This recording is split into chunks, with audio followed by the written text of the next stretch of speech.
පස්සේ අපට 33 වෙනි ඥානය දකින්නට පුළුවන්කම තිබෙනවා පටිසම්භිදා මග්ග ප්‍රකරණයෙහි විස්තර වන ඒ තෙසැත්තෑ ඥානයන්ගේ. ඒ තමයි අරණ විහාර ඥාන. අරණ විහාර ඥානය. අරණ විහාර ඥාන. එතකොට කතං දසනාධිපතේයන් සන්තෝච විහාරාදිගමෝ පනීතාදි මුත්තත්තා පඤ්ඤා අරණ විහාරේ ඥාන. එතකොට මෙතනදී අරණ විහාර කියන වචනේ දිහා අපි බලනකොට අරණ කියන වචනය අපේ දැන් සිංහලෙන් නම් අපි වනාරණ කියනකොට මේ ආරණ්‍ය භාවිත කිරීම පිණිස පාවිච්චි වෙන වචනයක් හැටියට අපිට දකින්නට පුළුවන්කම තියෙනවා. ඒ වගේම අරණ කියන වචනය කෙලස් විරහිත මනෝභාවයන් හැඳින්වීම පිණිස තමයි ධර්මයේ ගොඩක් වෙලාවට පාවිච්චි වෙන්නේ. ඒකට අරණ විභංග ආදී ලෙස අපිට දකින්නට පුළුවන්කම තිබෙනවා සූත්‍ර දේශනාවන් පවා. එතකොට මේ අරණ කියන වචනය තුළ විශේෂයෙන් මෙතනදී අර්ථ ගැන්වෙන්නේ තැන්වලදී යම් කිසි මනසක කෙලෙස් යොද නැතිනම් කෙලෙස් ධර්මයන්ගේ පැවැත්ම නැතිනම් අන්න ඒ භූමිය නැතිනම් ඒ අවස්ථාව හැඳින්වීම තමයි අරණ කියන වචනය මේ යෙදී පවතින්නේ. එතකොට විහාර කියලා කියන වචනය අපි මීට පෙර හඳුන්වලා තියෙනවා විහෙරතිති විහාරෝ කියලා. ඒ කියන්නේ වාසය කරන තැනක් තමයි විහාරය කියලා කියන්නේ. එතකොට යම්කිසි මානසික මට්ටමක් එක සිතන ආකාරයක් සිත පවතින විදිහක් තියෙනවා නම් ඒකට කියනවා මානසික විහරණය කියලා. දැන් මෙත්තා විහරණය කියලා කියන්නේ මෙත්තා විහාරෝ කියලා කියන එකට. මෙත්තා විහරණය. එතකොට මෙත්තා විහරණය කියලා කියන්නේ මෛත්‍රී සිතින් වාසය කිරීම කියන එක. එතකොට ඒ සිතේ පැවැත්ම ඒ සිතේ විදිහට තියෙන්නේ ඒ සිත පවතින්නේ මෛත්‍රී සහගත භාවයත් එක්ක.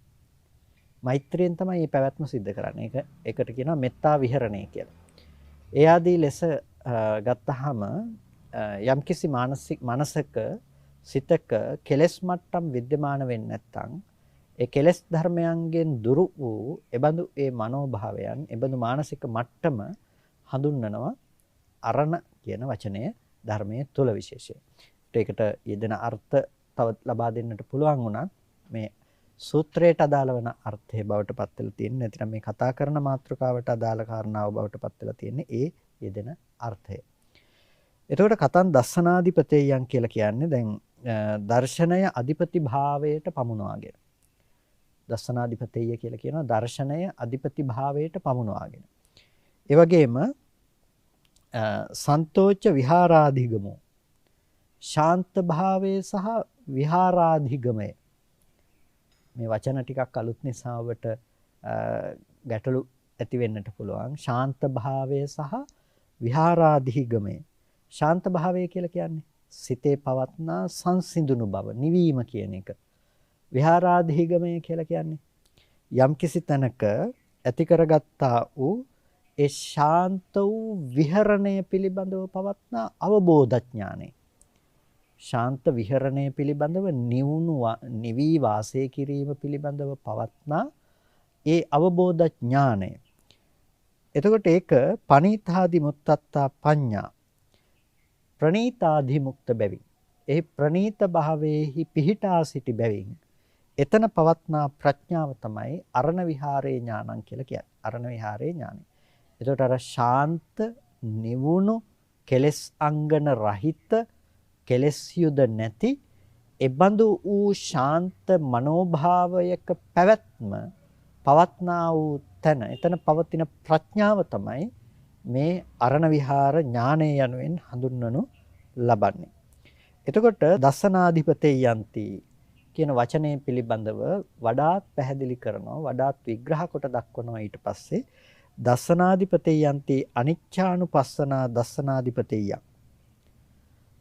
අනිච්ඡානුපස්සනා දස්සනාධිපතේයන්. දැන් පින්නතුනේ කෙනෙකුගේ දර්ශනයට අනුරූපව තමයි ඔහු සාමාන්‍යයෙන් ක්‍රියාත්මක වෙන්නේ.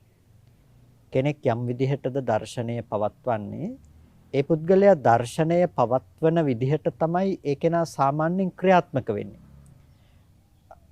කාම ලෝකයේ ඒ විදිහේ පවත්වන දර්ශනයක් නිසා තමයි දෘෂ්ටියක් නිසා තමයි එයා ඒ කාම සම්පත් හොයාගෙන යන්නේ. ඒ නිසා තමයි ඒක මිච්ඡා දිට්ඨි කියලා හඳුන්වන්නේ. ඒ දෘෂ්ටිය වැරදි කියන තැනකින්. එතකොට දස්සනාධිපතේයයි කියලා කියන්නේ සම්‍යක් දර්ශනය අධිපති කොට පවතිනවා කියන එක. සම්‍යක් දර්ශනය, නිවැරදි දර්ශනය අධිපති කොට පවතිනවා. අධිපති කියලා කියන්නේ මොකක්ද? යම් තැනක ඉන්න ප්‍රධානියා. ඔහු තමයි වගකිය යුත්තා. අධිපතියෙක් වුණාම ඔහු අන්‍යයන් කෙරෙහි බලය පතුරවාගෙන වාසය කරනවා. තමාට ඍසි පරිදි. ඒක තමයි අධිපති භාවය කියලා කියන්නේ. දස්සනාධිපති වෙනකොට, නිවැරදි දර්ශනය එතන අධිපති වෙනකොට අධිපතියාට අනුව අනික් සියල්ල පරිපාලනයට ලක් කරනවා. ඒ නිසා තමයි දස්සනාධිපතිය කියලා කියන්නේ. එතකොට මොනවද මේ දස්සනාධිපති භාවය? අනිත්‍යානුපස්සනා දස්සනාධිපතිය. අනිත්‍යනුව දකින්න බව තියනවා නම් යම් තැනක ඒක දස්සනාධිපතියන්. ඒක තමයි දර්ශනාධිපතියන් කියලා කිව්වේ. යම් කිසි තැනක අනිත්‍යනුව බලනවා නම් ඒක තමයි දස්සනාධිපතිය වන්නේ.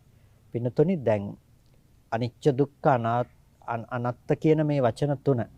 නැතිනම් අනිත්‍ය දුක්ඛ අනාත්ම කියලා අපි සිංහලෙන් ගත්තාම මේ ටික මේ ධර්මයේ තියෙන හරය. මේ ධර්මයේ තිබෙන සුවිශේෂ අංගයක්. මානසිකාර පවත්වන විදිහ, ලෝකයේ පවත්නා ලක්ෂණයන් මේක අවබෝධ කරගෙන තමයි නැවත නැවත මෙනෙහි කරලා තමයි මිදෙන්න පුළුවන්කම තියෙන්නේ. එතකොට යම් කිසි විදිහකින් මේ අනිච්ච දුක්ඛ අනාත්ත කියන මේ පද ටික පිළිබඳව මේ ටිකට වැරදි අර්ථ නිරූපණ ඉදිරිපත් කරලා වැරදි විදිහට මේ කැමැති දේ විදිහට තියෙන්නේ නැති එකයි කැමැත්ත ඉෂ්ට කරන්නේ නැති එකයි අනිච්ච කියලා කියන්නේ කියලා පදයක් විකෘති කරලා දැක්වහම දැන් මම හිතන්නේ ඔබට පැහැදිලි ඇති මොනතරම් විනාශයක් ඒ තුලින් සිද්ධ වෙනවද කියලා ශාසනයට මේ ධර්මයේහි පැවැත්මට. මේක අර්ථයත් වෙනස් කරලා පෙළ දහමත් වෙනස් කරලා අන්තිමේටම මේක සම්පූර්ණයෙන්ම විපරීත භාවයට පත් කරලා මේ දේ සිද්ධ කරනවා. අන්න ඒ නිසා අපි තේරුම් ගන්නට ඕනේ මේ ධර්මයේ පිළිබඳ විශ්ලේෂණය කර ගැනීමේදී මේ කරුණ වල තියෙන වැදගත්කම. ඉතින් අනිච්චානුපස්සනා කියන එක දසනාධිපතිය භාවයක්. අනිච්චානුපස්සනාව කියලා කියනකොට මොකද්ද අනිත්‍ය අනුව දකින්නකම කියන එක මම හිතනවා ඔබට අමුතුවෙන් පැහැදිලි කරන්නට අවශ්‍ය නැහැ කියලා. ඒකට හේතුව අපි බොහෝ සූත්‍ර දේශනාවන් වලදී බොහෝ මේ ග්‍රන්ථයේ පටිසම්භිදා මග්ග ප්‍රකරණය පිළිබඳව අපි කතා කරනකොටම අනිච්චානුපස්සනාදී දේවල් පිළිබඳව අපි දිගින් දිගටම කතා කළා. එතකොට ඒ නිසා අලුතෙන් දක්වන්නට අවශ්‍ය වන්නේ නැහැ. මීට පෙරත් අපි කතා කළා ඉති රූපං ඉති රූපස්ස සමුදය ඉති රූපස්ස අස්තංගමෝ මේක රූපේ හට ගැනීම මේකයි රූපේ අස්තංගමය ආදී ලෙස මේ ස්කන්ධයන් සහ ස්කන්ධයන්ගේ හට ගැනීම සහ වැයවීම පිළිබඳව අපි මීට පෙර හඳුනාගෙන තිබෙනවා බොහෝ ධර්ම කරුණුත් එක්ක එකතු කරගෙන. ඒ නිසා මේ කියන කාරණා අමුතුවෙන් කියන්නට කාලය ගන්නෙ නැහැ. එතකොට අනිච්චානුපස්සනා දස්සනාධිපතියන් කියලා කියනවා. අනිච්චානුපස්සනාව දර්ශනාධිපතිය භාවයක්. ඒ වගේම දුක්ඛානුපස්සනා දස්සනාධිපතියන්. යම් දුක්ඛ අනුව දකින බවක් තිබෙනවා නම් දුක්ඛ ලක්ෂණ දකින බවක් තිබෙනවා නම් දුක කියන එකත් අපි හඳුනාගත්ත මේ මට හරි දුකයි. කැමැති දේ විදිහට නොලැබෙනකොට හිතට ඇති වෙනවා දුකක්. ඒ දුක කියන දෙයම නෙමෙයි මෙතනදී මේ දුක කියලා කියන්නේ ඊට වඩා සියුම් වුණ අර්ථයකින් තේරුම් ගන්නට ඕනේ.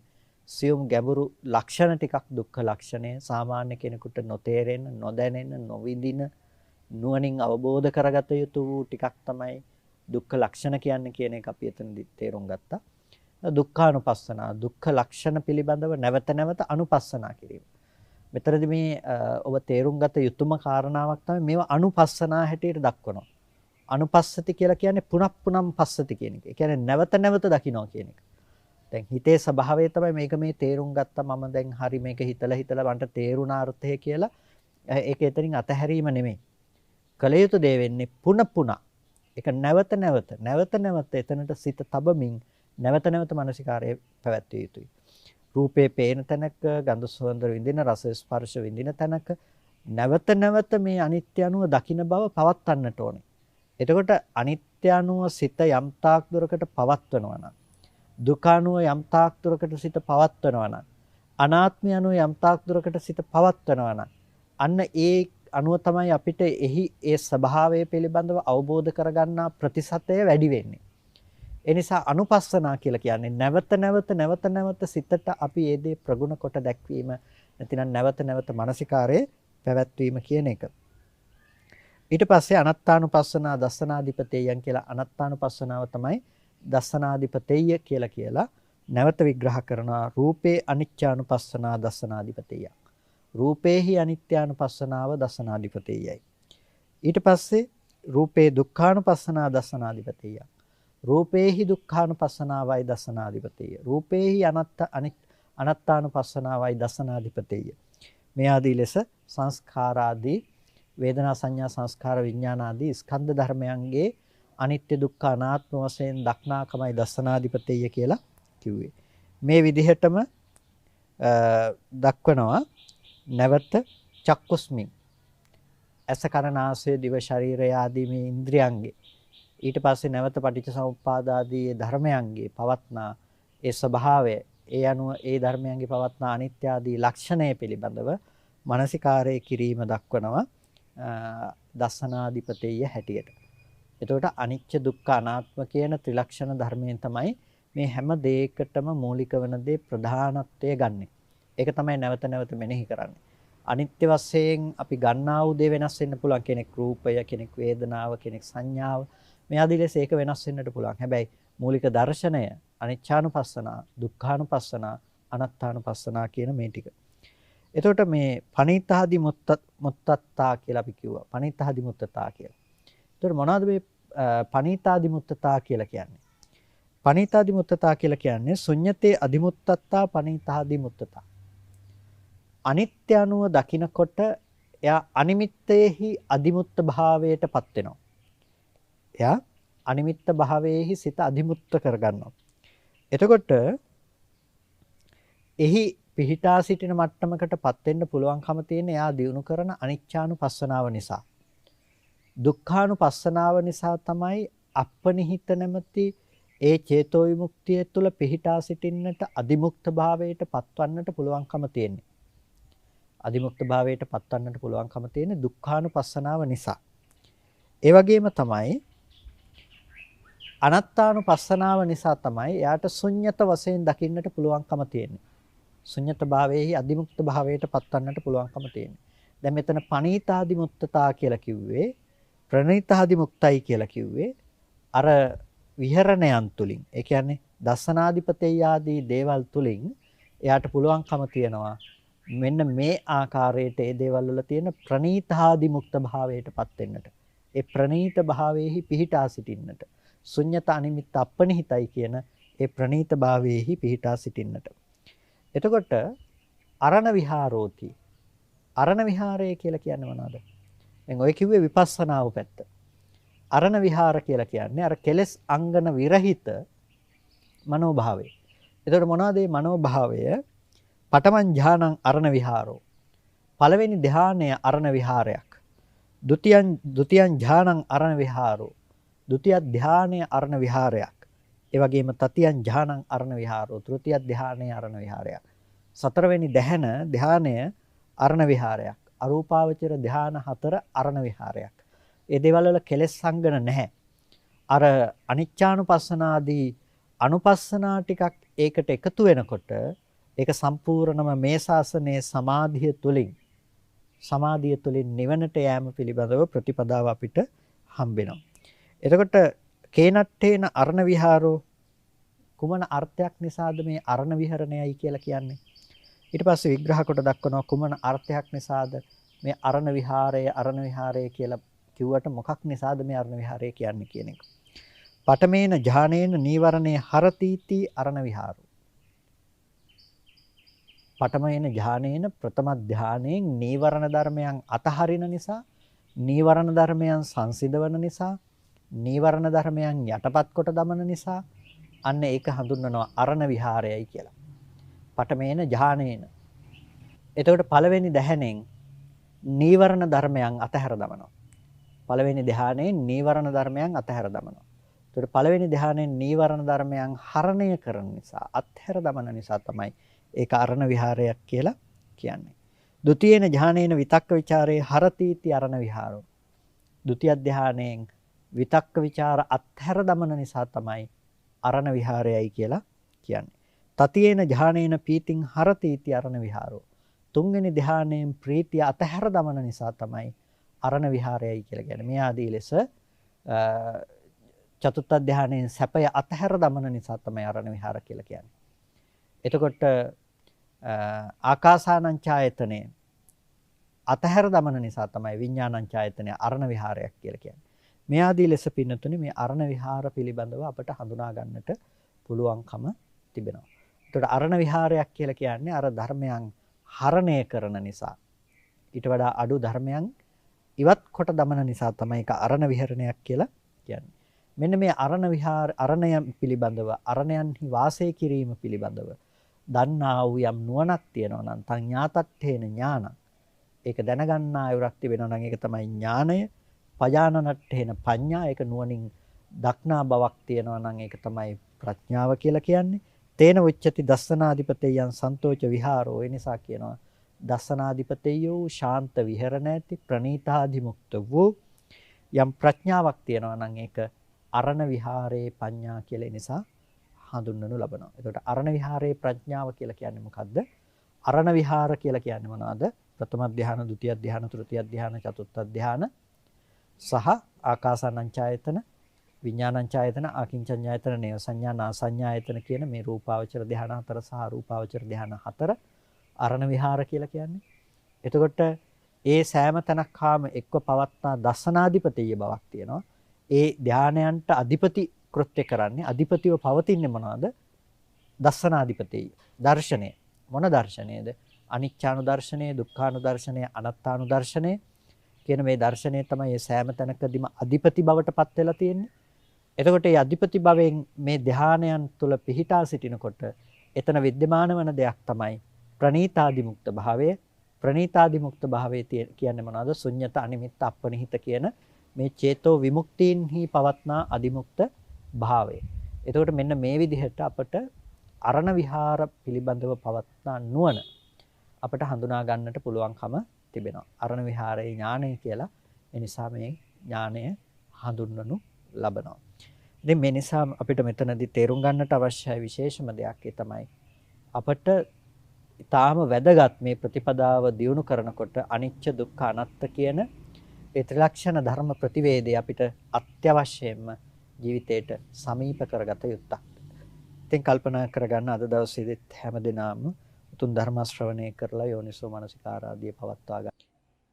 විභජ්‍යවාද වැඩසටහන ඔස්සේ පටිසම්භිදා මග්ග ප්‍රකරණය ආශ්‍රය කරගෙන විවිධ ධර්ම කාරණා පිළිබඳව අපි පැහැදිලි කරගන්නට යෙදෙන්නේ. එහිදී විශේෂයෙන්ම තෙසැත්තෑ ඥානයන් මූලික වශයෙන්ම එකිනෙකගෙන අපි එහි විග්‍රහ වන ධර්මාර්ථයන් පිළිබඳව අවධානයක් යොමු කරමින් ඒ පිළිබඳව තේරුම් ගන්නට උත්සාහවත් වන්නේ අපේ ප්‍රතිපදාවට නිර්වාණගාමිනී ප්‍රතිපදාවට ඒක පහසුවක් විදිහට යොදා ගැනීමේ අදහසින් යුක්තව. පින්තුනේ අද දවසේදී අපට සාකච්ඡා කරන්නට තිබෙන්නේ නිරෝධ සමාපatti ඥානය පිළිබඳව. නිරෝධ සමාපatti ඥානය කියලා කියන්නේ සුවිශේෂ ඥානයක්. නිරෝධ සමාපත්තිය කියනකොට මේ ශාසනයේ තිබෙන ශ්‍රේෂ්ඨතම උත්තරීතරම සමාපත්තියක් තමයි නිරෝධ සමාපත්තිය කියලා කියන්නේ.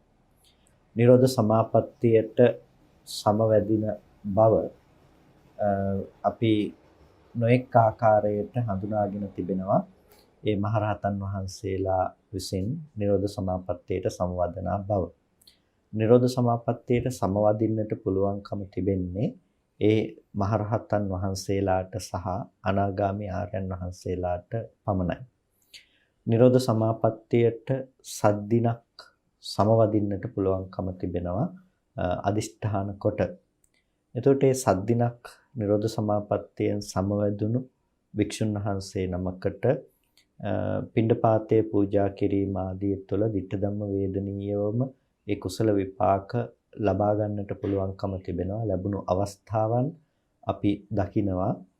එදා බුදුරජාණන් වහන්සේගේ කාලයේදී සිදු වුණ ඇතැම් සිදුවීම් තුළින් සහ කතා ප්‍රවෘත්ති තුළින් නිරෝධ සමාපත්තිය කියලා කියන්නේ ඒ සිව්පිලිසිඹියාපත් මහරහතන් වහන්සේ නම ලබන ඒ උත්තරීතර තත්වයක්, ඒ උතුම් සමාපත්තියකට සමවැදීමක් හැටියටයි හඳුනා ගන්නට පුළුවන්කම තිබෙන්නේ.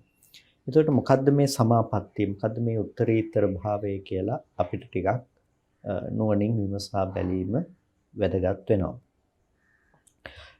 කතං ද්වේහි බලේහි සමන්නාගතත්තා තයෝච සංඛාරාණං පටිප්පස්සද්ධියා. එතකොට මේ ඥානය පිළිබඳව විග්‍රහ කොට දක්වනවා. ද්වේහි බලේහි සමන්නාගතත්තා බල දෙකකින් සමන්නාගත බැවින් තයෝච සංඛාරාණං පටිප්පස්සද්ධියා සංස්කාර තුනක පටිප්පස්සද්ධිය නිසා, ඒ කියන්නේ සංස්කාර තුනක සංසිඳීම නිසා, ඒ වගේම 16හි ඥානචර්යාහි 16 වුණ 16 ආකාර වුණ ඥානචර්යාවකින් සමන් ගී නිසා, නවහි සමාධිචර්යාහි වසී භාවතා නව සමාධි භාවයන් වසී භාවයට පත් කරන ලද හේයින් ඒ තන්හි පවත්නා ප්‍රඥාව තමයි නිරෝධ සමාපත්තිය ඥානං කියලා කියන්නේ. නිරෝධ සමාපත්තිය පිළිබඳව පවත්නා ඥානය කියලා කියන්නේ. එතකොට මේ නිරෝධ සමාපatti ඥානය අපි නිරෝධ සමාපත්තිය සහ නිරෝධ සමාපatti ඥානය හැටියට කොටස් දෙකක් මෙතනදී හඳුනා ගන්නු ලබනවා. නිරෝධ සමාපත්තිය කියලා කියන්නේ අපි සමවද කෙනෙක් ආර්යයන් වහන්සේ නමක් අනාගාමී හෝ අරහත් ඵලයටපත් වූ ආර්යයන් වහන්සේ නමක් සමවදින නිරෝධය නැතිනම් ඒ නිරෝධය අරමුණු කොට පාදක කරගෙන සමවදනා වූ සමාපත්තිය. එතකොට මේ සමාපත්තිය කියලා කියන්නේ උපදවගත්ත දෙයක්. ඒ උපදවාගත්ත දෙයට නුවණින් සමවැදීම තමයි මෙතනදී තිබෙන විශේෂ ලක්ෂණය සමාපත්තිය තුල. එතකොට සමාපත්තිය කියලා කියන්නේ වාසය කිරීමක්. එතන වාසය කරන්නට පුළුවන්කම තිබෙනවා. එතකොට එතන වාසය කිරීමේදී සංඥා වේදනාදී ධර්මයන්ගේ නිරෝධය නිසා සංඥා වේදනාවන්ගේ පහළවීමක් දකින්නට පුළුවන් කමක් නැත්තේ නැහැ. ඒ නිසාම අපි උදාහරණයක් හැටියට සිත පවා తాවකාලිකව උපදින අවස්ථාවක් නෙමෙයි නිරෝධ සමාපත්තිය කියලා කියන්නේ. සිත පවා උපදින අවස්ථාවක් නෙමෙයි. එතකොට ඒ චිත්ත සංඛාරාදිය පවා සමතේකටපත් කරපු නිසා වේදනා සංඥාදිය පවා නූපදින බවට සංසිඳ වීමට ලක් කරපු නිසා නිරෝධ සමාපත්තිය කියලා කියන්නේ ඊටමත් සුවිශේෂ වූ සමාපත්තියක් හැටියටයි අපිට දකින්න පුළුවන්කම තියෙන්නේ. පින්නතුනේ මෙන්න මේ සමාපත්තිය සහ සමාපatti ඥානය කියලා කියන්නේ කොටස් දෙකක්. සමාපatti ඥානය කියලා කියන්නේ අර සමාපත්තියට සමවැදීම පිණිස පවත්නා වූ යම් නුවණක් තිබුණා නම් මේ නුවණට කියනවා සමාපatti ඥානය කියලා. එතකොට මේ සමාපatti ඥානය කියනකොට ඒක හාත්පස සියලු ධර්මයන් පිණිස පිළිබඳව පවත්නා නුවණක්. ඒ නිසා තමයි නිරෝධ සමාපත්තිය ලබා ගැනීම සඳහා අවශ්‍ය වන ඒ වපසරිය පිළිබඳව මේ ඥානය තුළදී කතා කරන්නේ. එතකොට සෑම මහරහතන් වහන්සේ නමකටම නිරෝධ සමාපත්තියට සමවැද වාසය කිරීමේ හැකියාවක් ඇත්තේ නැහැ. සමාපත්තියක් විදිහට. අරිහත් ඵල සමාපත්තියට සමවදින්නට පුළුවන්කම තිබෙනවා. හැබැයි නිරෝධ සමාපත්තියට සමවැදීමේ හැකියාවක් ඇත්තේ නැහැ. එතකොට නිරෝධ සමාපත්තියට සමවැදීම දිහා බලනකොට අපි මෙතනදී කොටස් කිහිපයක් ප්‍රධාන වශයෙන් හඳුනා ගන්නවා. ඒ තමයි ද්වේහි බලේහි සමන්නාගතත්තා බල දෙකකින් සමන්නාගතයි කියන එක. මේ පිළිබඳව පටිසම්භිදා මග්ගයේදී විස්තර කොට දක්වනවා. ද්වේහි බලේහීති මොනවද මේ බල දෙකක් කියලා කියන්නේ?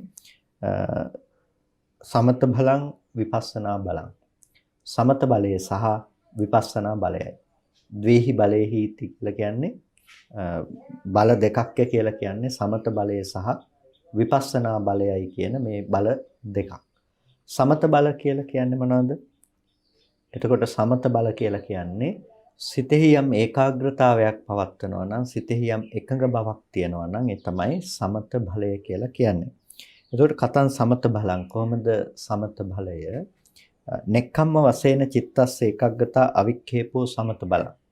නෛෂ්ක්‍රම්‍ය වශයෙන් සිතෙහි යම් ඒකාග්‍රතාවයක් තිබෙනවා නම් අවික්ඛේපෝ සමත බලං. ඒ අවික්ෂේපය තමයි සමත බලය කියලා කියන්නේ.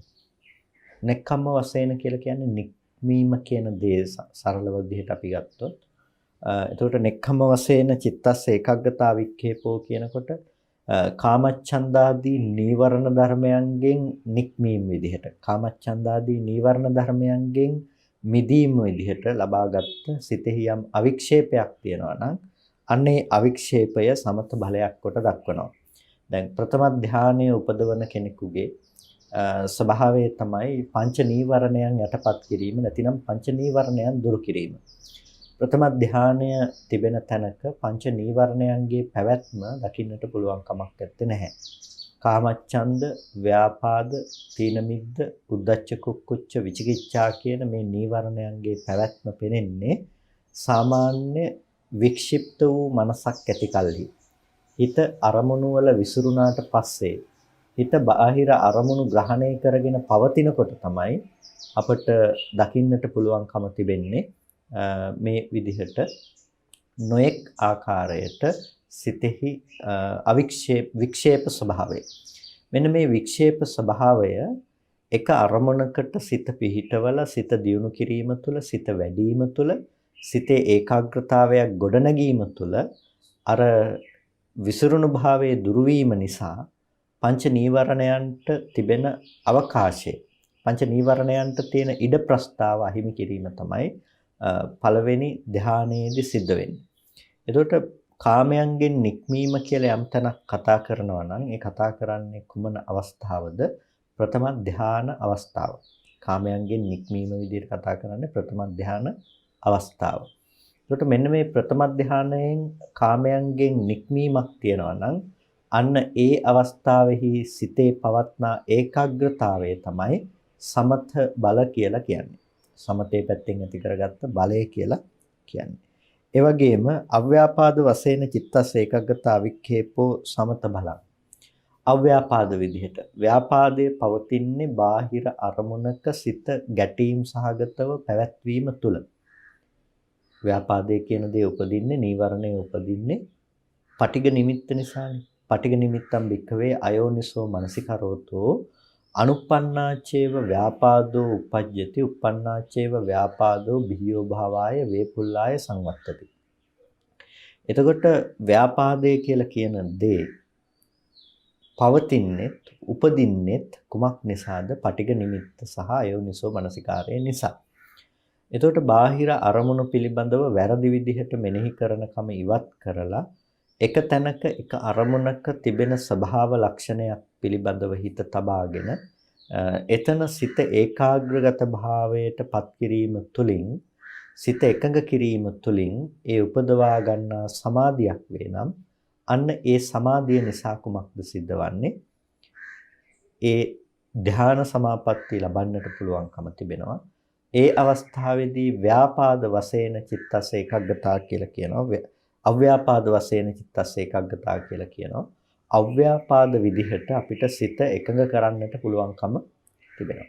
ඒකට අව්‍යාපාද විදිහට අපේ හිතේ යම් මෛත්‍රී සහගත භාවයක අරමුණක සිත පවත්වනවා නම් අන්න ඒ අවස්ථාවේදී සිතේ පවත්නා යම් ඒකාග්‍රගත බවක් තිබෙනවා නම් ඒ ඒකාග්‍රගත භාවය සමත බල හැටියටයි දක්වන්නේ. එතකොට මෙතනදී විශේෂ ලක්ෂණය තමයි මේ බල කියන වචනය. බලයක් කියලා කියන්නේ පින්නතුනේ යම්කිසි අවස්ථාවක සිත පච්චනීක ධර්ම. ඒ කියන්නේ ඒකට ප්‍රතිවිරුද්ධ වන ධර්ම යටපත් කර තබනවා නම් අන්න ඒක තමයි බල බවට පත්වන්නේ. එතකොට දැන් අපි සාමාන්‍යයෙන් ලෝකේ කෙනෙක් සතු බලයක් තියනවා කියලා කියන්නේ යම්කිසි දෙයක් යටපත් කොට සිටීමේ හැකියාවක් තියෙනවා. බලවතෙක් කියලා කියන්නේ යම් දෙයක් යම් පිරිසක් ඔහුට යටපත් කොට නැගී සිටීමේ හැකියාව තියෙනවා. එතකොට ඒ දුර්වල සමූහයක් ඉදිරියේ දුර්වල සමූහය යටපත් කිරීමේ හැකියාව තියෙනවා. එතකොට බලවතා හමුවේ අනික් අය දුර්වලයා. එතකොට අන්න ඒ වගේ තමයි පච්චනික ධර්ම කියලා කියන්නේ අර දුර්වලයන්. ඒ පච්චනීක ධර්මයන් ඉදිරියේහි ඒ නැගී සිටීමට ඇති ශක්තිය තමයි බලය කියලා කියන්නේ. එතකොට කාමච්ඡන්දාදී ධර්මයන්ගෙන් නික්මීම වශයෙන් නෙක්ඛම්මය කියන එක බලයක්. එතකොට මේ නෙක්ඛම්ම නැමැති බලය ක්‍රියාත්මක වෙන්නේ අර කාමච්ඡන්දාදී ධර්මයන් යටපත් කරමින්. කාමච්ඡන්දාදී ධර්මයන් යටපත් කරමින් තමයි ඒ නික්මීම කියන දේ මෙතනදී අර්ථ ගැන්වෙන්නේ නැතිනම් ඒක බලය පවත්වන්නේ. ඊට පස්සේ ව්‍යාපාදයේ කියන දේ යටපත් කරමින් තමයි අව්‍යාපාදයේ කියන දේ තමන්ගේ බලය පවත්වන්නේ. ඒ නිසා අව්‍යාපාද වශයෙන් සිත එකඟ කරනවා කියලා කියන්නේ ඒ තැනක තියෙන සිතේ බලයක්. ඒ නිසා තමයි ඒ ඒකාග්‍රතාවයේ බලයක් කියලා කියන්නේ. ඒක ව්‍යාපාදයට ප්‍රතිවිරුද්ධව නැගී සිටිනවා. ඒ නිසා අව්‍යාපාද විදිහට සිතෙහි මේ බලය පවත්වනවා.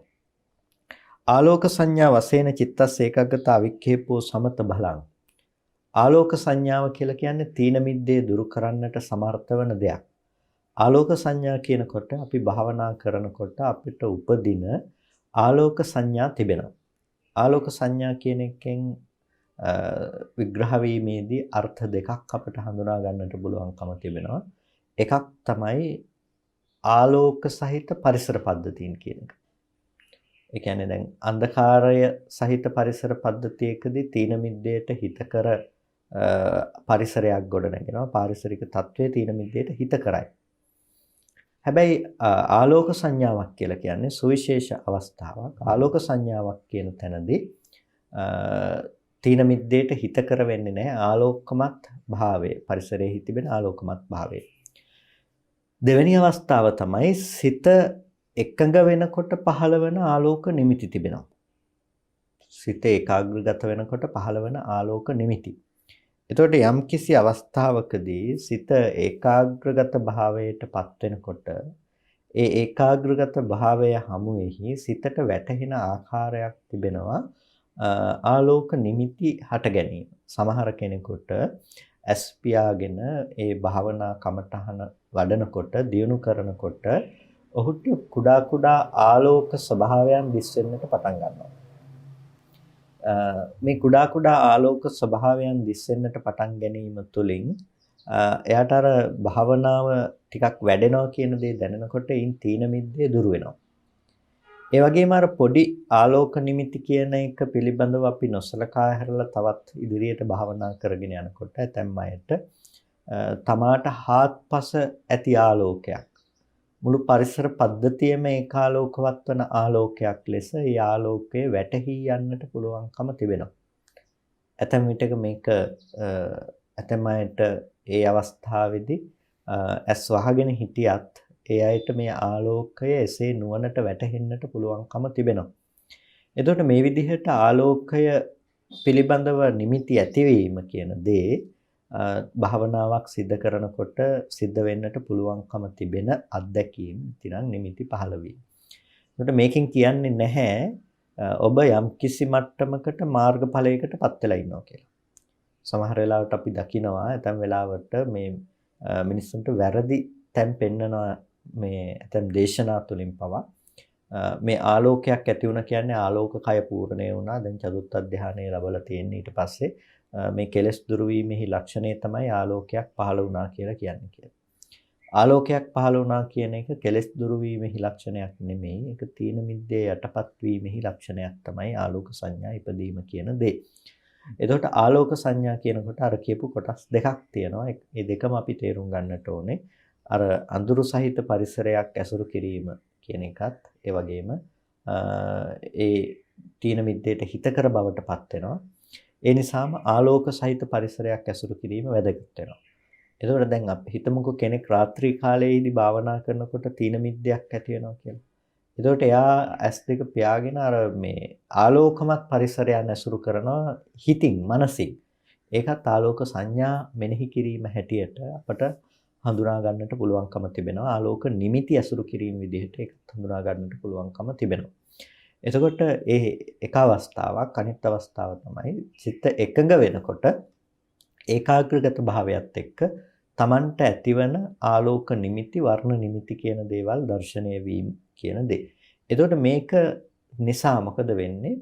මේක ආලෝක සංඥා වඩනකොට ආලෝක සංඥා උපදිනකොට සිතෙහි තිබෙන අර තීන මිද්ද නැමැති අකුසලය තීන මිද්දේ නැමැති නීවරණය යටපත් කරනවා. ඒක ඉක්මවා සිටිනවා. තීන මිද්දේ ඉක්මවා සිටිනවා. එතකොට මේ තීන මිද්දේ ඉක්මවා සිටින නිසා තීන මිද්දේ යටපත් කොට සිටින නිසා එයාට පුළුවන්කම තිබෙනවා එයාගේ හිත ඉතාමත් හොඳින් තවදුරටත් අවික්ෂේප සහගත භාවයේ තුලම පවත්වාගෙන යන්නට.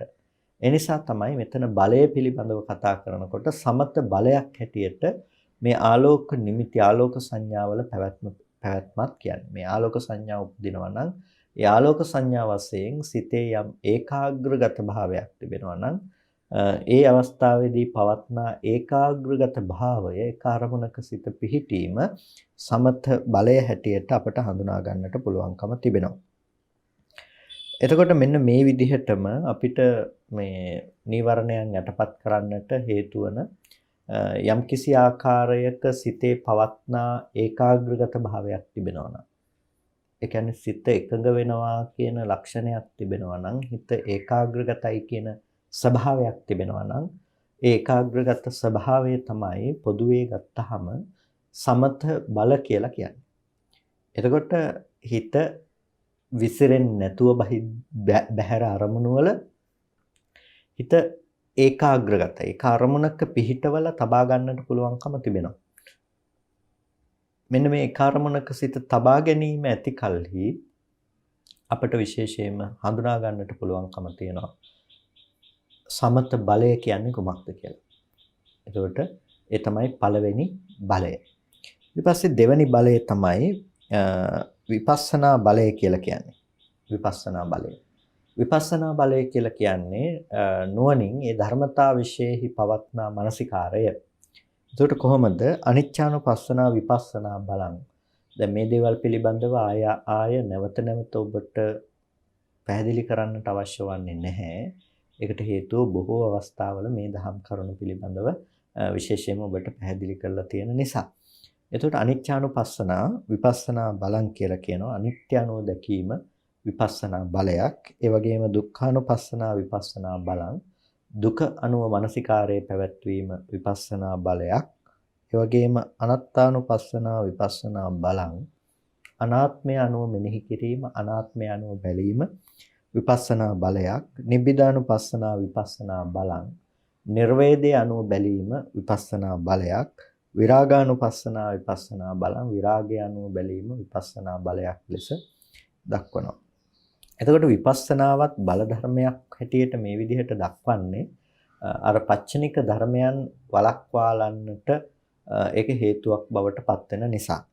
එතකොට මොකක් නිසාද මේක බලයක් හැටියට කියන්නේ? බලයක් හැටියට කියන්නේ අනිච්චානුපස්සනාය නිච්ච සංඥායන කම්පති විපස්සනා බල. අනිච්චානුපස්සනාව නිසා නිත්‍ය සංඥාවන්ගෙන් කම්පාවටපත් වෙන්නේ නැහැ. අනිච්චානුපස්සනාව නිසා නිත්‍ය සංඥාවෙන් කම්පාවටපත් වෙන්නේ නැහැ. ඒ න කම්පතිති විපස්සනා බල. කම්පාවටපත් නොවන හේයින් තමයි ඒකට විපස්සනා බලය කියලා කියන්නේ.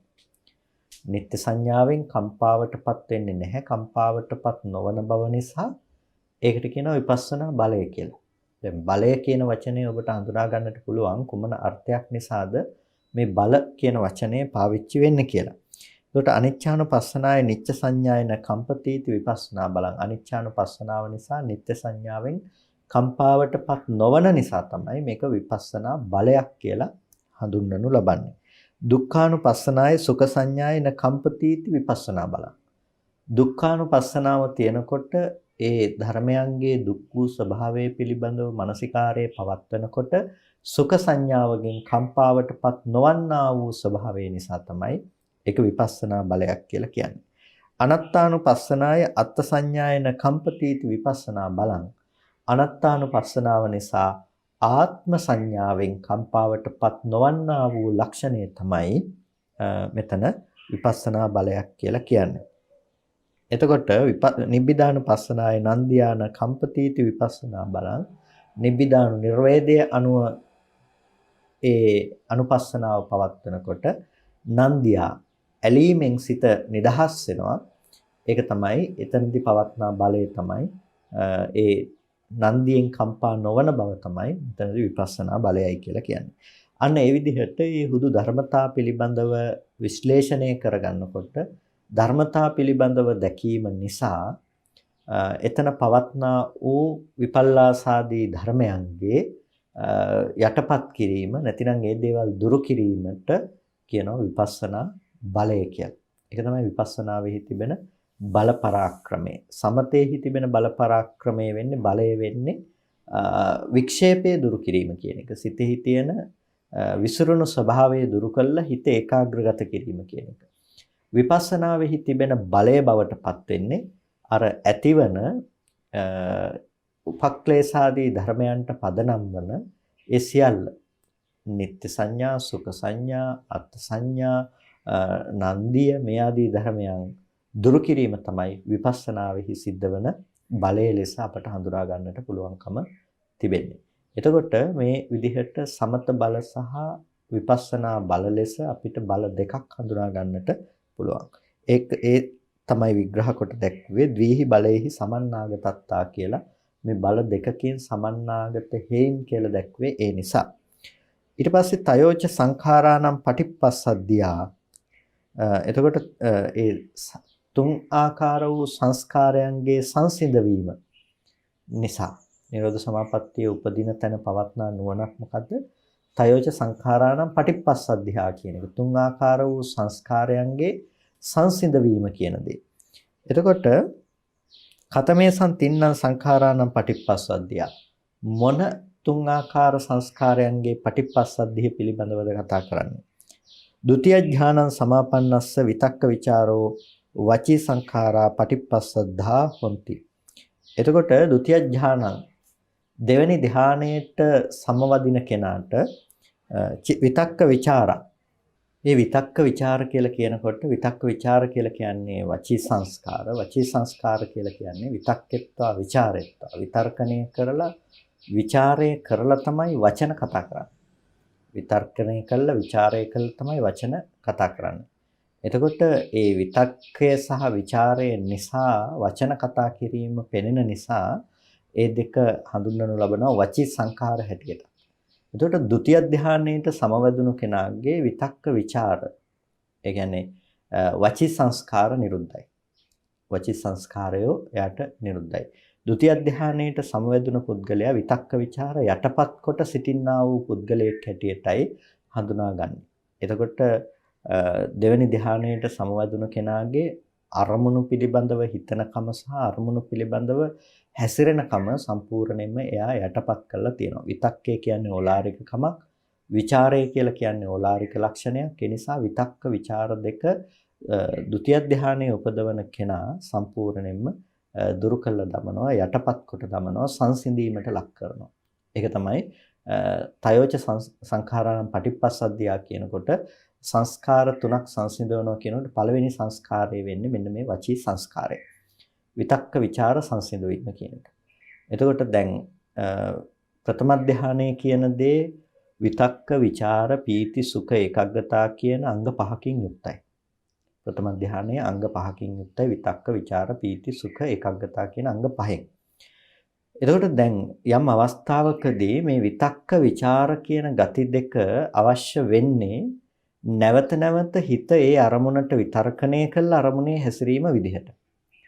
කෙනෙක් මේ විතක්ක ਵਿਚාරයන් යටපත් කරමි කියලා විතක්ක ਵਿਚාරයන්ගේ ඕලාරික බව දැකලා විතක්ක ਵਿਚාර දෙක අත්හැරලා පුරුදු කිරීම විදිහට નિરાයාසයෙන්ම සමාපත්තියට සමවදින්නට හිත වඩාත් භාවිත කරනවා නම් එයාට පුළුවන්කම තියෙනවා විතක්ක ਵਿਚාර යට කරන්නට.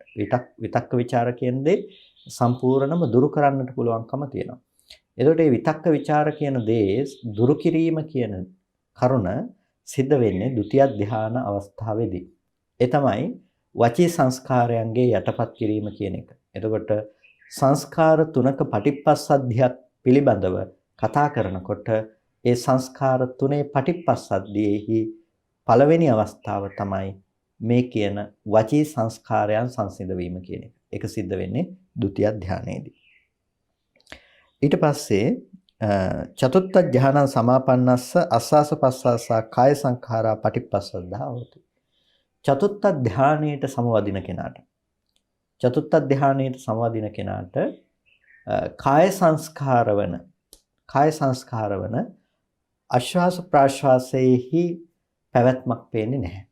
ආශ්වාස ප්‍රාශ්වාසයේ සංසිඳීමට ලක් කරනවා. චතුත්ථ ධානයේදී. එතකොට හතරවෙනි ධානයට සමවදින කෙනෙකුගේ ආශ්වාස ප්‍රශ්වාසයේ පේන්නේ නැහැ. ආශ්වාස ප්‍රශ්වාසයේ පේන්නේ නැහැ. එතකොට කාය සංඛාර කියලා කියන්නේ ආශ්වාස ප්‍රශ්වාසය. කයෙහි පැවැත්මට ආශ්වාස ප්‍රශ්වාසය අවශ්‍යයි.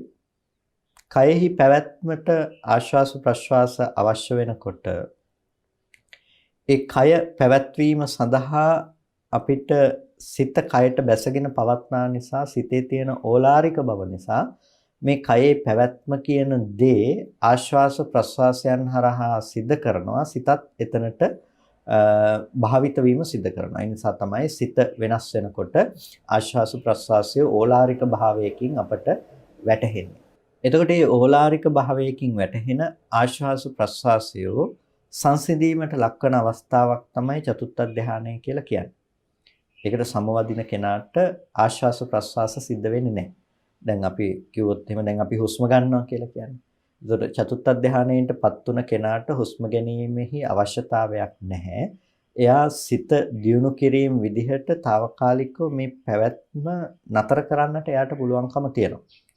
එතකොට මේ කයෙහි පැවැත්මට එයාට ආශ්වාස ප්‍රශ්වාස අවශ්‍ය වන්නේ නැහැ. කයෙහි පැවැත්මට එයාට ආශ්වාස ප්‍රශ්වාස අවශ්‍ය වන්නේ නැහැ. ඕනෙකමක් නැහැ. ඒක සංසිඳවන්න එයාට පුළුවන්කම තියෙනවා. හැබැයි මේ සමාපත්තියේදී ඒකෙන් කියන්නේ නැගී සිටියට පස්සෙත් හුස්ම ගන්නයි කියන එක එහෙම නෙමෙයි. සමාපත්තියට සමවැදී පවත්නා කාලය තුල ආශ්වාස ප්‍රශ්වාස නිරුද්ධයි. එතකොට ආශ්වාස ප්‍රශ්වාසයන්ගෙන් තොරව ඒ කයේ පැවැත්මක් තියෙන්නට පුළුවන්කම තිබෙනවා. ඒ තමයි චතුත්ථ ධානයේ තිබෙන විශේෂත්වය. එතකොට දැන් මේ වගේ කරුණු අපිට තේරුම් ගන්නකොට දැන් බුදුරජාණන් වහන්සේ පැහැදිලිවම දේශනා කරලා තියෙන දෙයක් තමයි චතුත්ථ ධාන සමාපත්තිය කියන දේ. එතකොට මේකෙදි කාය සංස්කාරය සමතේකටපත් වෙනවා. ඒ කියන්නේ කය සමතේකටපත් කිරීම තුළ මේ කයෙහි නැවත නැවත පැවැත්වීමට උපකාර වන මේ ආශ්වාස ප්‍රශ්වාසයන්ගේ සංසිඳීම කියන දේ. ඒක අවශ්‍ය වෙන්නේ නැහැ. ඇයි මේ කය සංසිඳවලා තියෙන්නේ? එතකොට කය සංසිඳ වීම නිසා අපි කිව්වොත් එහෙම తాවකාලිකව මේ ස්විච් එක ඔෆ් කරලා තියෙනවා. එතකොට අපහු මේක අවශ්‍ය වෙලාවෙදී අපහු පටන් ගන්න පුළුවන්කම තියෙනවා. හැබැයි తాවකාලිකව සමාපත්තිය කියලා කියන්නේ මේ කයෙම මිදිලා මේක සම්පූර්ණ සංසිඳීමකට ලක් වෙලා තියෙන අවස්ථාවක්. ඒ නිසා තමයි එතන තියෙන කාය සංස්කාරය කියන එක සම්පූර්ණම දුරුයි කියලා කියන්නේ. එතකොට ඒක මේ ප්‍රකෘති මට්ටමින් කතාබස් කර කර ඇවිද ඉන්න අවස්ථාවක නෙමේ සමාපත්තියට සමවැදුන කෙනෙකුගේ තියෙන ස්වභාවය. ධානයේ තියෙනවා නම් ඒකට සමවදින්න පුළුවන්කම තියෙනවා. මේ කරුණ වර්ධවා ගැනීම නිසා සමහර වෙලාවට මේ ආශ්වාස ප්‍රශ්වාස කියන එකටත් අස්සපස්ස කියලා අර්ථකථන දීලා මේ කියන්නේ අපි හුස්ම ගන්නවා කියන එක නෙමෙයි කෙලස් ඇතුළට ගන්න එක සහ මේ ගන්න කෙලස් පිට කිරීම තමයි ආස්වාස ප්‍රස්වාස කියලා කියන්නේ කියලා මේකටත් අර්ථකථන සපයන්නට ඇතැම් අය උත්සාහවත් වෙනවා මේ අස්පස් කරනවා කියන එක. අස්පස් කරනවා කෙලස් අස් කිරීම කියන එක අරගෙන මේ අස්පස් කිරීමක් තමයි මෙතනදී සිද්ධ වෙන්නේ කියලා මේකට අර්ථකථන සපයන්නට ඇතැම් අය උත්සාහවත් වෙනවා.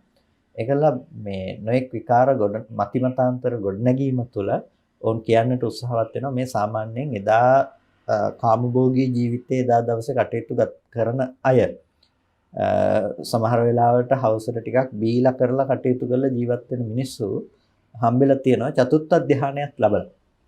චතුත්ථ ධානයත් ලැබලා. ඇයි ඕන් හිතාගෙන ඉන්නේ ආශ්වාස ප්‍රශ්වාස සංසිඳනවා කිව්වහම මේ කෙලෙස් ඇති වෙන කම සහ කෙලෙස් නැති වෙනවා කියන ගතිය යටපත් කිරීමක් විදිහට තමයි මේක सिद्ध කරන්නේ කියලා. කෙලෙස් ඇති වෙනකම තමයි නැති කරලා තියෙන්නේ. පින්නතුනේ ප්‍රථම ධානයේදීත් මේ කෙලෙස් ඇසුරු කරනවා කියන එක නතර කරලානේ තියෙන්නේ. එහෙනම් පංච නීවරණ යටපත් කරලා නම් එහෙනම් අමුතුවෙන් චතුත්ථ ධානයේදී පටිපස්සද්ධියට පත් කරන්නට එකක් ඉතුරු වෙන්නේ නැහැ. සෝවාන් ආර්යයන් වහන්සේ නමක් වුණත් ප්‍රථම ධාන, ဒုတိ ය ධාන, තෘතිය ධාන වලදී ආශ්වාස ප්‍රශ්වාස සංසිඳෙන්නේ නැහැ. රහතන් වහන්සේ නමක් වුණත් ප්‍රථම ද්විතීය තෘතීය ධානයන්ගේදී ආශ්වාස ප්‍රශ්වාස සංසිඳීමක් එතන නැහැ. හැබැයි චතුත්ථ ධාන සමාපත්තියට සංවදිනකොට ඕනෑම කෙනෙකුට මේ ආශ්වාස ප්‍රශ්වාසය සංසිඳීමක් පෙනෙනවා. එතකොට ආශ්වාස ප්‍රශ්වාස සංසිඳීමක් පෙනෙන්නේ මේ කෙලස් අස්පස් කරන කතාවක් නිසා නෙමෙයි. හුදු මේ කය සංසිඳීම නිසා මේ කයේ පැවැත්ම తాවකාලික මොහොතකට රළු විදියටම කිව්වොත් తాවකාලික මොහොතකට නතර කළා. එනිසා කයේ පැනවීමක් ඒ తాවකාලික මොහොතට ඇත්තේ නැහැ. ඒක තමයි එතනද සිද්ධ වෙන්නේ. එනිසා තයෝච සංඛාරාණං පටිපස්සද්ධියා කියනකොට පළවෙනියට කිව්වා වචී සංස්කාරය සංසිඳන විදිහ. ඊට පස්සේ චතුත්ථ ධානයේදී සිද්ධ වෙන්නේ මොකද්ද? චතුත්ථ ධානයේදී සිද්ධ වන්නේ ඒ කාය සංස්කාරය සම්පූර්ණ ලෙස සංසිඳීම. ඊට පස්සේ සංඥා වේදිත නිරෝධං සමාපන්නස්ස සංඥාච වේදනාච චිත්ත සංඛාරා පටිපස්සද්දා හෝති. චිත්ත සංඛාර කියලා කියන්නේ සංඥා වේදනා කියන ගති. සිතේ පැවැත්මට උපකාර වෙන්නේ සංඥා වේදනා කියන මේ ගති දෙක. ඒ නිසා ඒවා හඳුන්වනවා චිත්ත සංඛාර කියලා. නිරෝධ සමාපන්නස්ස නිරෝධ සමාපත්තිය සමාපන්නස්ස නිරෝධ සමාපත්තියට සමවදින කෙනාට මේ සංඥාව සහ වේදනාව කියන මේ දෙක සංඥා වේදනා කියන මේ ගති දෙක සම්පූර්ණයෙන්ම දුරු වෙලා තියෙනවා. නිරෝධ සමාපත්තියට සමවදිනකොට වේදනා සංඥා දෙක ඇත්තේ නැහැ. වේදනා සංඥා දෙක ඇත්තේ නැහැ. එතකොට දැන් අපි ගත්තොත් එහෙම නිරෝධ සමාපත්තියට සමවැදුන කෙනෙකුගේ සහ මරණයටපත් වුණ කෙනෙකුගේ වෙනස දිහා බැලුවොත් එහෙම මෙතන ආයුෂයේ තියෙනවා උෂ්ණයේ තියෙනවා. ආයුෂයේ උෂ්ණයේ තියෙනවා කයේ පැවැත්මට උපකාර වෙන ඒ කර්මජ තේජෝ ධාතුවත් ඒ පැවැත්මට අවශ්‍ය වෙන ආයුෂයයි උෂ්ණයයි තියෙනවා. ඒ හැරෙනකොට ආශ්වාස ප්‍රශ්වාස නිරුද්ධයි අර කාය සංස්කාර වචී සංකාර කලම නිරුද්ධයි. ඊට පස්සේ කාය සංකාර වන ආශ්වාස ප්‍රශ්වාස නිරුද්ධයි. ඒ ඔක්කොම මృతදේහයට සමානයිනේ. මලමිනියටත් කාය සංස්කාර නැහැ. ආශ්වාස ප්‍රශ්වාස නැහැ. ඊට පස්සේ එතන හිතත් නැහැ. වේදනා සංඥා නැමැති චිත්ත සංඛාරات මృతදේහයේ පවතින තැනක නැහැනේ. මලමිනියකටත් ඒක නැහැ. සමාපන්නස්ස මේ නිරෝධ සමාපන්නස්ස නිරෝධ සමාපත්තියට සමවැදුන කෙනාටත් නිරෝධ සමාපත්තිය සමාපන්නස්ස කියලා කියනකොට නිරෝධ සමාපත්තියට සමවැදුන කෙනාටත් මේ ටිකම නැහැ. ඒතකොට මේ ලක්ෂණ අතින් එක සමානයි. වෙනස මොකද්ද? මෙතන කර්මජ තේජෝ ධාතුව සහ ආයුෂය ආදී අප්‍රහීනයි. ඒක ප්‍රහීන වෙලා නැහැ. ඒ නිසා එයාට නැවත නැගිටින්නට පුළුවන්කම තියෙනවා. මේ తాවකාලිකව නතර කරලා තියෙනවා. తాවකාලිකව මේ පැවැත්ම නතර කරලා තියෙනවා.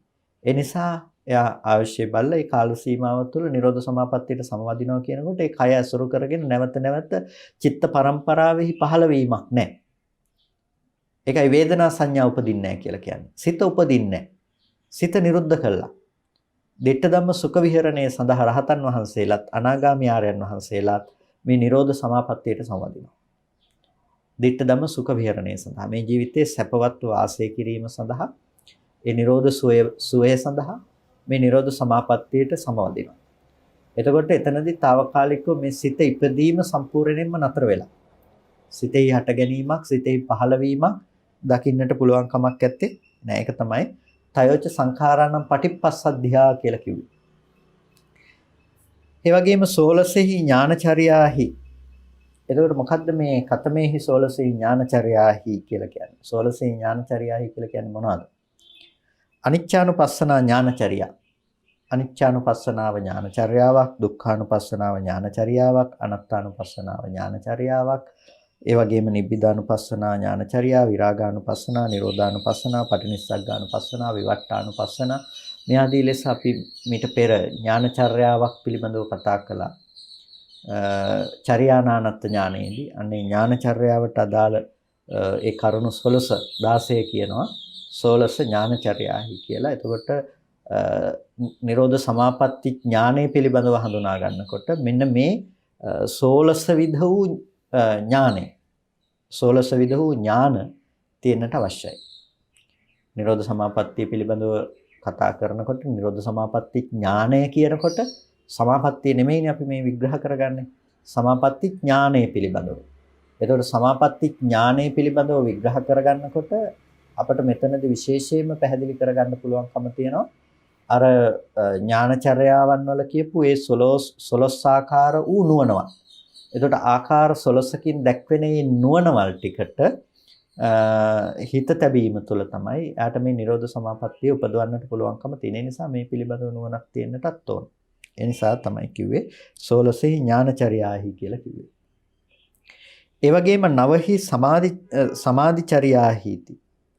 නවහි සමාධිචර්යාහි කියලා කිව්වා. එතකොට මොනවද මේ නව ආකාර සමාධිචර්යාවක්? සමාධියෙහි හැසිරීම නව ආකාර වූ සමාධියෙහි හැසිරීම කියලා කියන්නේ මොනවද? පඨමං ඥානං සමාධිචර්යා. පළවෙනි ධ්‍යානය කියලා කියන්නේ සමාධිචර්යාවක්. ဒုတိ ය ඥානං සමාධිචර්යා. දෙවෙනි ධ්‍යානය කියන්නේ සමාධිචර්යාවක්. එතකොට තතියං ඥානං සමාධිචර්යා. තෘතිය ධ්‍යානයේ සමාධිචර්යාවක්. චතුත්ථ ඥානං සමාධිචර්යා. චතුත්ථ ධ්‍යානයේ සමාධිචර්යාවක්. ආකාසානං ඡායතනං ආකින්චඤ්ඤායතනං ආකාසානං ඡායතන විඥානං ඡායතන ආකින්චඤ්ඤායතන නේව සංඥා නාසඤ්ඤායතන සමාධිචර්යා. ඒක සමාධිචර්යා හැටියට දක්වන්නේ මොනවද? සමාධිචර්යා කියලා කියන්නේ ධ්‍යාන කියන එක. එතකොට යම්කිසි තැනක ධ්‍යානයන් පිළිබඳව පවත්වනවා නම් චිත්ත අවික්ෂේප භාවයක් තුල උපදවාගත් ධ්‍යාන තිබෙනවා නම් ඒවා සමාධිචර්යා හැටියට හඳුන්වනු ලබනවා. එතකොට නිරෝධ සමාපත්තිය පිළිබඳව පවත්නා නුවණ කියනකොට නිරෝධ සමාපatti ඥානය කියනකොට එයාට අර සමතයත් විපස්සනාවත් ඒ වගේම සෝලසාකාර විපස්සනා ඥානේනොත් ඒ වගේම මේ සමාධිචර්යාවන් පිළිබඳවත් එයාගේ නුවණ පවතින්නට ඕනේ. එතකොට ඒ නිසා තමයි මේ සමාධිය පැත්තෙනුත් ඉහළට යෑම තුළ තමයි නිරෝධ සමාපත්තිය කියන දෙයට සමවදින්නට පුළුවන්කම තිබෙන්නේ. එතකොට මේ සමාපatti පිළිබඳව අපි හඳුනා ගන්නකොට ඒක සමාධිචර්යාවනු සමගම තමයි සෑම තැනකම වගේ අපිට සමාධිය පිළිබඳව හඳුනා ගන්න මේ නිරෝධ සමාපත්තිය පිළිබඳව හඳුනා ගන්නට පුළුවන්කම තියෙන්නේ. ඒකාග්‍රතාවයකුත් එක්ක. එතකොට ඒ නව සමාධිචර්යාවන් කියනකොට අපි නවයක් පිළිබඳව කතා කරනවානේ. එතකොට මේ නවය මොනවද? දැන් පඨම ඥානම් පටිලාභත්තහය විතක්කෝච විචාරෝච පීතිච සුඛංච චිත්තස් ඒකග්ගතාච. එතකොට මේ ප්‍රථම ධ්‍යානය ලබා ගැනීම පිණිස ඉස්සෙල්ලම විතක්ක විචාර පීති සුඛ ඒකග්ගතා කියන මේ ධර්මයන් පිළිබඳව තමන් ඒ නුවණ පවත්වන්නට ඕන. ဒုတိ ය ධ්‍යාන තෘතිය ධ්‍යාන ආදී ඒ ධ්‍යාන අංගයන් පිළිබඳව එයා ඒ නුවණ පවත්වන්නට අවශ්‍යයි. ඒකට අන්නේ ධ්‍යාන අංගයන් පිළිබඳව පවත්නා ප්‍රත්‍යවේක්ෂාවත් කියන එකක් සමාධිචර්යාවට අයත් වෙන දෙයක්.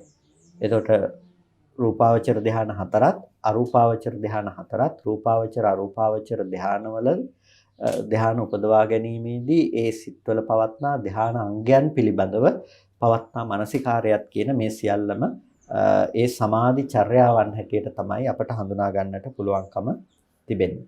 එතකොට මේ නිරෝධ සමාපත්තිය පිළිබඳව පවත්නා නුවණ ගැන කතා කරනකොට එතන තවත් සුවිශේෂ භාවයක් තිබෙනවා. ඒ තමයි ධ්‍යානය කියන දේ වශී ප්‍රාප්ත කර ගැනීම පිළිබඳව ඔහුට පවත්නා නුවණ. ධ්‍යාන පිළිබඳව වශී ප්‍රාප්ත කර ගැනීමෙහි තියෙන නුවණ.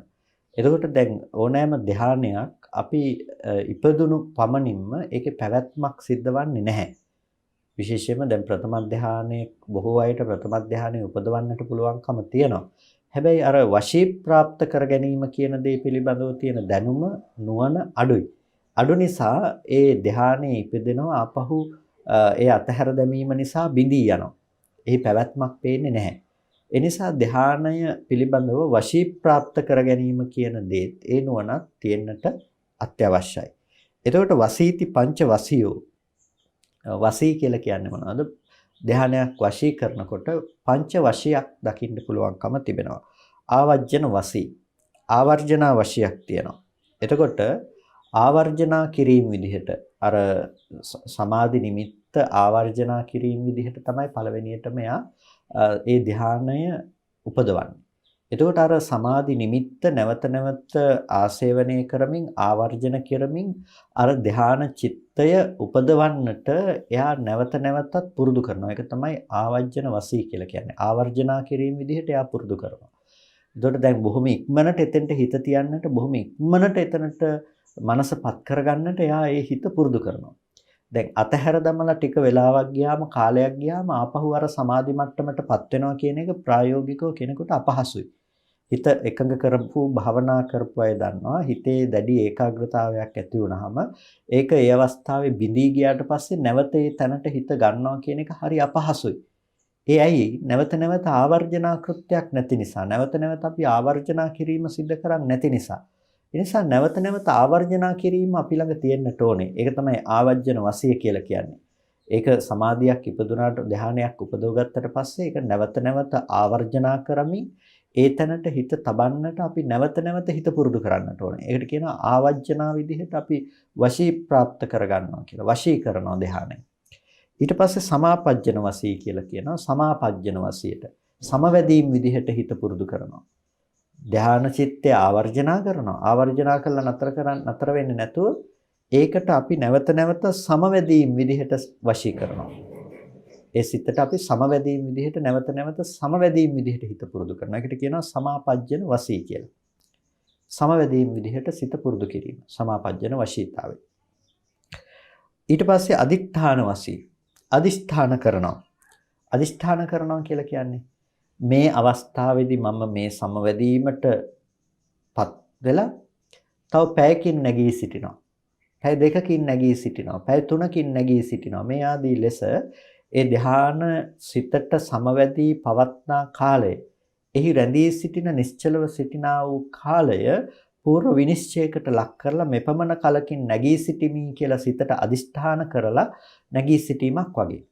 දැන් ඒක හරියට දැන් සමහර අය පුරුදු වෙලා ඉන්නවා නිදා ගන්නකොට මම මේ වෙලාවට අවදි වෙනවයි කියලා සිතින්ම නැගී සිටින වෙලාව අදිෂ්ඨාන කරනවා.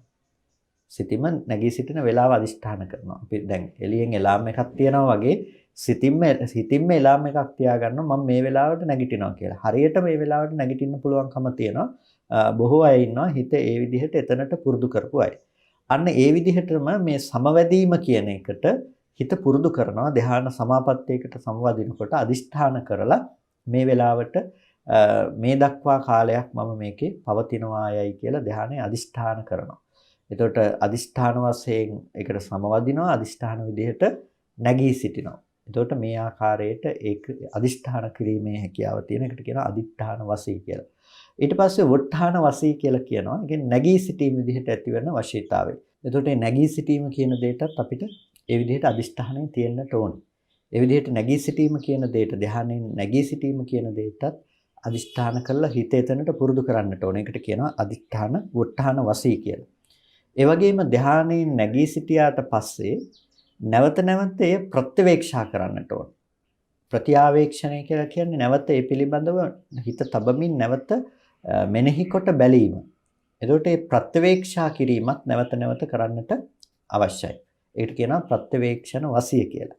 එතකොට මෙන්න මේ යම් ධ්‍යානයක් උපදව ගත්තාම මේ ධ්‍යානය මේ පස් ආකාරයට වශී කිරීම තමයි සාමාන්‍යයෙන් සිද්ධ කළ යුතු වන්නේ. ඒ විදිහට තමයි මේ ධ්‍යාන සමාපත්තිය උපදවාගෙන දියුණු කරගෙන තබා ගන්නට පුළුවන්කම තියෙන්නේ. එහෙම නැත්නම් මේ සමාධියෙහි පැවැත්මක් තියෙන්නේ නැහැ. දැන් සෝවාන් ඵලයටපත් වෙනකොට සෝවාන් ඵලයටපත් වන ආර්යයන් වහන්සේට උනත් මේ ප්‍රථම ධ්‍යාන සහිතව ඒ සෝවාන් ඵලයටපත් වුණාට ඒක නැවත නැවත වශී ප්‍රාප්ත කරගෙන පවත්වන්නට හැකියාවක් එතන නැත්තේ නැහැ. මොකද වෙනම සමත නිමිත්තක් ආසේවනය කරලා ලබාගත් දෙයක් නොවන නිසා. හැබැයි මෙතනදී ඒක කරන්න පුළුවන්කම තියෙනවා. ඒකට හේතුව තමයි මේක සමාධි බලයත් එක්ක යන දෙයක්. ඒතකොට සමාධි බලය උපදවන්නෙම යම් කර්මස්ථානයක හිත තබලා. ඒ කියන්නේ ධ්‍යානෙ ලබන්නෙම යම් කර්මස්ථානයකට හිත තබා ඒ අනුව තමන්ගේ මනස සිත මෙහෙවීම තුලින්. එතකොට පුළුවන්කම තියනවා ඒ තැනදී පින්නතුනි මේ මානසිකාරයේ මේ විදිහට පවත්වන්නට පුළුවන්කම තියෙනවා. ඒ නිසා සමාධි බලයක් තියෙන නිසා එයාට මේ ධ්‍යානෙ වශී කරන්නට පුළුවන්. ඒ නිසා තමයි සෝවාන් ආර්යයන් වහන්සේ නමක් කිසිම සමත භාවනාවක් නොකරපු සෝවාන් ආර්යයන් වහන්සේ නමකට සෝවාන් ඵලයටපත් වෙන මොහොත ප්‍රථම ධ්‍යාන සහිතවපත් වුණාට ඒක පවත්වා ගන්නට හැකියාවක් එත නැත්තේ. නමුත් සමතේ වඩලා සෝවාන් ඵලයටපත් වෙන කෙනෙකුට එයාට ඒ ධ්‍යානය වශී ප්‍රාප්ත කරගන්නට පුළුවන්කම තියෙන්නේ ඒ හේතුව නිසා. මෙන්න මේ ආකාරයට ඒ පංච වශීතාවයකින් ඒ ධ්‍යානය වශී කරන්නට පුළුවන්කම තියෙනවා. ඒකට වශී කිරීම නිසා ධ්‍යානය පුරුදු කිරීම නිසා එයාට ලැබෙන ප්‍රතිලාභය මොකද්ද? පඨම ධ්‍යානං යත්තිච්ඡකං යදිච්ඡකං ඒ වගේම යාවත්තිච්ඡකං. ඒ කියන්නේ යම් තැනක ඒ වගේම යම් කාලයක් ඒ විදිහම යම් විදිහකට කැමතිනම් ඒ ආකාරයට ආවජ්ජති ආවජ්ජනාය දන්දායි තත්තං නත්ථීති ආවජ්ජන වසී. එතකොට මෙතනදී මේ ආවර්ජනා වශය කියලා කියන්නේ ඇයි යම් තැනක තමන්ට කැමති යම් ආකාර වූ තැනක ඕනෑම තැනකදී මේ සමාපත්තිය සම්වදින්න පුළුවන්කම තියෙනවා. ඒ වගේම යම් කාලයක නම් ඒ කැමැත්ත තියෙන්නේ කැමති තාක් කාලයක් ඒ සමාපත්තියට සමවැදී ඉන්නට පුළුවන්කම තියෙනවා. එතකොට අන්න ඒ විදිහට පවත්වන්නට නැවත නැවත ආවර්ජනා කිරීම විදිහට හිත ඒ සමාපත්තිය තුළ පවත්වන්නට තිබෙන හැකියාව තමයි ආවජ්ජන වශීතාවය කියලා කියන්නේ. ආවජ්ජන වශීතාවය කියලා කියන්නේ. ඒකට යම් තාක් කාලයක් යම් තැනක ඒ විදිහට යම් තැනක් දක්වා යම් කාල සීමාවක් දක්වා ඒ විදිහට පවත්වාගෙන යෑමේ හැකියාවක් ඇති විදිහට තමයි වශී කිරීම කියන දේ පවත්වන්නේ. පඨම ඥානං පළවෙනි ධ්‍යානය යත්තිච්ඡකං යදිච්ඡකං යාවතිච්ඡකං සමාපජ්ජති. එතකොට ප්‍රථම ධ්‍යානයේ යම් තැනකදී යම් තාක් කාලයක් යම් සීමාවක් දක්වා මේ විදිහට එයාට මේ පුරුදු කරන්නට පුළුවන්කම තියෙනවා. එතකොට මේ සමවැදීම සිද්ධ කරනවා. සමවැදීම සිද්ධ කිරීම සඳහා සිත පුරුදු කරනවා. මේ පුරුදු කිරීම තමයි අපි වශීතාවයේ හැටියට හඳුනාගන්නේ. ဒုတိ ය ධ්‍යානයත් ඒ විදිහමයි. එතකොට මේ විදිහට තෘතිය ධ්‍යාන ආදී මේ ධ්‍යාන අර සමාධි චර්යාවන්ගේ කතා කරපු සමාධීන් ටික මේ විදිහට වශී භාවයට පමුණවා ගන්නවා. වශී પ્રાપ્ત කර ගන්නවා. එතකොට මේ විදිහට වශී પ્રાપ્ત කර ගැනීම තුළ තමයි පින්නතුනේ ඒ කෙනාට ඒ ධ්‍යාන සමාපත්තීන් තුළ නුවණ උපදව ගන්නට පුළුවන්කම තියෙනවා. එතකොට නිරෝධ සමාපatti ඥානය කියලා කියනකොට මෙන්න මේ සමතය තුළින් උපදවා ගන්නා ධ්‍යාන පිළිබඳව තියෙන නුවණත් විපස්සනාව තුළින් උපදව ගන්නා විපස්සනාව ප්‍රභේදයන් පිළිබඳව තියෙන නුවණත් කියන මේ දෙකම බලපානවා නිරෝධ සමාපත්තියට මේ නුවණ පැවැත්වීමේදී. නිරෝධ සමාපatti විශේෂෙහි මේ නුවණ පැවැත්වීමේදී මේ කියන සියල්ලම බලපානවා. ඒ නිසා මේ කියපු කරුණු ටික නිරෝධ සමාපත්තිය සංවදින කෙනෙකුට තිබෙන්නා වූ නුවණෙහි ස්වභාවය. එතකොට මේ වගේ කාරණා ප්‍රායෝගිකව හිත පුරුදු කරගෙන ගිහිල්ලා ඒ වගේ ස්ථලයකටපත් වුණ කෙනෙකුට ඒ වගේ මට්ටමක් සමග අපි සාකච්ඡා කරන්නට ඕනේ, තේරුම් ගන්නට ඕනේ කරුණු ටිකක් අපිට පුළුවන්කම තියෙන්නේ අනුමාන ඥානයක් විදිහට අද දවසේදී මේ කරුණු පිළිබඳව තේරුම් ගන්නටයි. ඉතින් ඒ නිසා ප්‍රධාන වශයෙන්ම අපි අර කල යුතු දේ කුමක්ද කියන එක මෙතනදිත් හැඳින්වෙනවා. සමත බලය සහ විපස්සනා බලය විදිහට පවත්වා ගැනීම. ඒ තමයි මූලික අධියර නිරෝධ සමාපatti ඥානය උපදවා ගැනීමේදී. ඒ නිසා සමත බලය සහ විපස්සනා බලය උපදවා ගැනීම සඳහා අවශ්‍ය කටයුතු සම්පාදනය කර ගැනීම තමයි අපි සිද්ධ කළ යුතු වන්නේ. එහෙනම් හැම කෙනෙක්ම අද දවසේදී සද්ධර්ම ශ්‍රවණය කර ගන්නට යෙදුණා. යෝනිසෝ මනසිකාරයේ පවත්වා ගන්නට යෙදුණා.